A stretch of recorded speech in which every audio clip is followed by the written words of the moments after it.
Headache होता रहता है पूरे दिन और सिर दर्द की गोलियां खा खा के शरीर को नुकसान पहुंचा रहे हैं।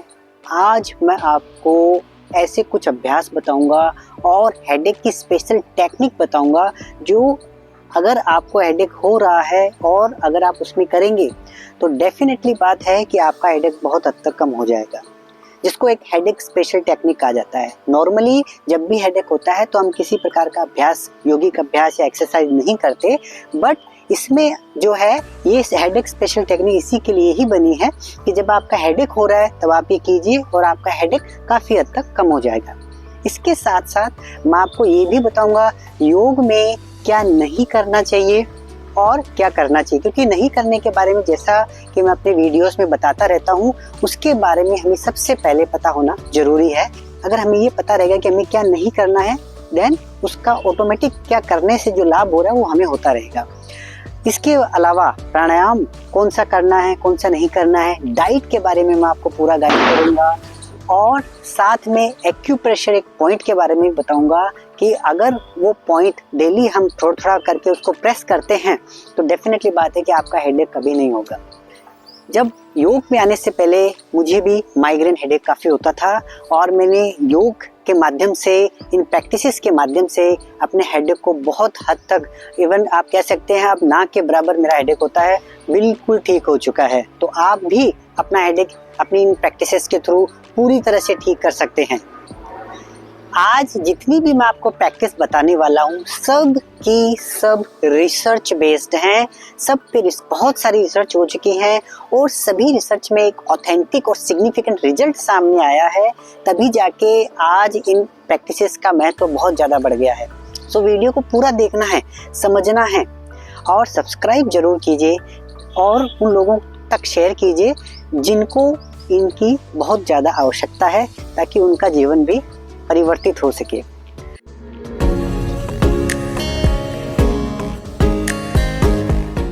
तो सबसे पहले शुरू करने से पहले छोटा सा मैं एक आपको थ्योरी में बताना चाहूँगा कि अगर आपको ये पता चल जाता है कि हेडेक मुझे कौन से टाइप का हो, क्योंकि हेडेक के भी 3 से 4 टाइप्स होते हैं।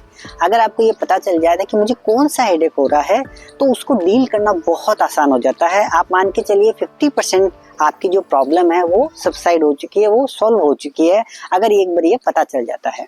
तो आप जहाँ यहाँ पे देख रहे होंगे कि हेडेक 4 टाइप के होते हैं।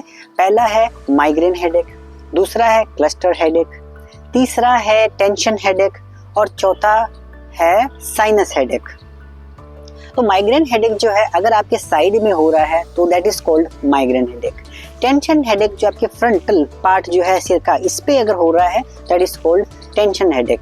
साइनस हेडेक, क्योंकि यहाँ पे अपने साइनस होते हैं, तो जब हमें किसी प्रकार की कोल्ड या कुछ हो जाता है और साइनस ब्लॉक हो जाते हैं तो यहाँ पे प्रेशर पड़ता है एंड देन हमें साइनस हेडेक स्टार्ट नॉर्मली हो जाता है। जिनके नोज ब्लॉक रहते हैं, जिनके साइनस में दिक्कत है, उनको साइनस हेडेक की समस्या रहती है। और लास्ट जो क्लस्टर हेडेक रहता है, क्लस्टर हेडेक यानी आपके आईज ब्रोज और अपने आईज के यहाँ पे इस प्रकार जो है जो हेडेक हो रहा है, अगर यहाँ पे पेन हो रहा है तो इसका मतलब ये किसी प्रकार का क्लस्टर हेडेक है। तो अगर जैसे किसी को पता चल गया, मुझे पता चल गया कि मेरे को माइग्रेन था, तो माइग्रेन के कुछ माइग्रेन एग्रीवेट होने की इसकी कुछ चीज़ें हैं, जैसे कि अगर आप तेज रोशनी में बाहर जाते हैं, सनलाइट में बाहर जाते हैं तो आपका हेडेक एग्रीवेट हो जाएगा, तो इससे बचें। दूसरा है तेज ध्वनि से माइग्रेन हेडेक नॉर्मली एग्रीवेट हो जाता है, तो आपको इससे भी बचना है। तीसरा सर्टेन फूड्स होते हैं, अगर आप उसका सेवन करते हैं तो उससे भी माइग्रेन हेडेक एग्रीवेट हो जाता है, तो उससे भी आपको बचना है। तो इसी प्रकार में कहने का मतलब ये है कि आपको किस प्रकार का हेडेक है, आपको हेडेक हो कहाँ रहा है नॉर्मली, इसको आप पहचानिए, उसके बाद में इलाज करना इसका और भी इजी हो जाएगा। उन चीज़ों को हमें अवॉइड करना रहेगा जिनसे हमें हेडेक हो रहा है। तो ये हमारा 50% पार्ट हो गया। नाउ अब हम जैसा कि बात करेंगे हमारी स्पेशल टेक्निक्स और हमारे योगासन और प्राणायाम की। सबसे पहले हम करेंगे अपनी हेडेक स्पेशल टेक्निक। कौन सी ऐसी टेक्निक है जो हेडेक हो तब हम करेंगे एंड उससे हमें बहुत सारे लाभ होंगे।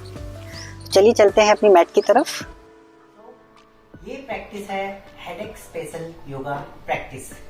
डेफिनेटली करना है। इसको कैसे करते हैं? यस, सबसे पहले जो लोग वज्रासन में बैठ सकते हैं, एक अराउंड 10 सेकंड के लिए इसमें बैठना है। आगे आएंगे इस प्रकार, जैसे मैं आ रहा हूँ कैट एंड काउ में। नाउ कैट एंड काउ में टोज आपके रिलैक्स रहेंगे जो है। Now place the head on the ground like this, elbow bend करके हेड को ऐसे नीचे जमीन पर रखेंगे। नाउ जैसे आपने फोरहेड ये वाला पार्ट जो नीचे अपनी मैट पे टच करना है। नाउ एक्सहेल के साथ आगे जाएगा, इनहेल पीछे। ओके, इस प्रकार आपको करना है, ठीक है। चलिए, एक्सहेल इनहेल,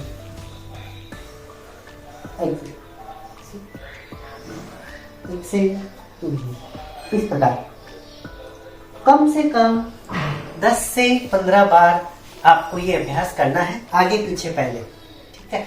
और ये क्या कैसे काम करता है, जब आप आगे की तरफ कर रहे हैं तो इससे एक तो ऑक्सीजन लेवल आपका इम्प्रूव होगा, दूसरा आपका जो ब्लड सर्कुलेशन भी इम्प्रूव होगा, और सिर पे थोड़ा प्रेशर पड़ रहा है तो इससे फिर ये हेडेक में भी बहुत अच्छा काम करेगा।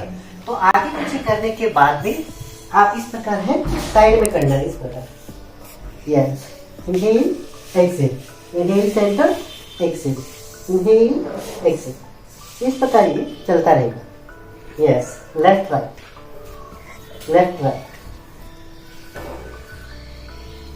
तो ये भी कम से कम 10 से 15 बार आपको करना है। तो इससे आपका हेडेक आप देखेंगे 15 बार करने से पहले आगे पीछे करना है, और 15 बार लेफ्ट राइट दाएं बाएं।